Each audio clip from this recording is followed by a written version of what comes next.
আমার নির্বাচনী প্রতীক হচ্ছে আম মার্কা। আম মার্কায় সবাই ভোট দিবেন সে আশাই ব্যক্ত করছি সবার কাছে। বাংলাদেশের সুনামধন্য যতগুলো সমিতি আছে সেই সমিতির মাধ্যমে কৃষকরা যে সুবিধা পায় সেই সুবিধাটুকু আমাদের কৃষকরা পায়। আমাদের এই সমিতি অত্যন্ত অবহেলিত, স্থবির হয়ে আছে। জনগণকে সাথে নিয়ে এই সমিতিকে উন্নত করতে চাই।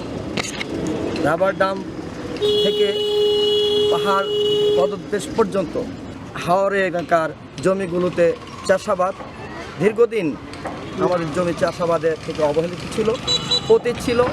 3 বছর পর আমি নিজের খরচে নিজের অর্থায়ন পাইপ দিয়ে আমার এই জমি চাষ শুরু করি।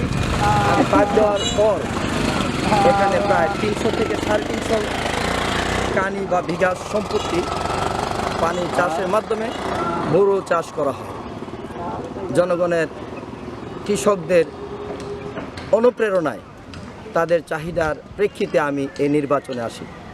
আমি কৃষকদের বলবো, আপনারা যদি ভোটে নির্বাচিত করেন, আমি যদি নির্বাচিত হতে পারি, তাহলে আমি কৃষকদের সার্বিক সহযোগিতা আমি আমার জীবনকে উৎসর্গ করে দেব। আমি সবাইকে ধন্যবাদ জানাই। আগামী শনিবার নির্বাচন। সেই নির্বাচনে প্রত্যেকের ইমানি দায়িত্বে একটি ভোট দিয়ে আমাকে জয়যুক্ত করুন। আমি আপনাদের পাশে থাকব, আপনাদের কল্যাণের জন্য আমি কাজ করে যাব। আমি কৃষকের সাথে আছি, থাকবো ইনশাআল্লাহ। আমি চাই যে তারুণ্যের বর্তমান যে আশা আকাঙ্ক্ষা কৃষি নিয়ে ইনশাল্লাহ শাহ আলম নানার মাধ্যমে এই কাঙ্ক্ষিত ফলাফলের অবসান ঘটবে এবং কৃষক উন্নতি করবে।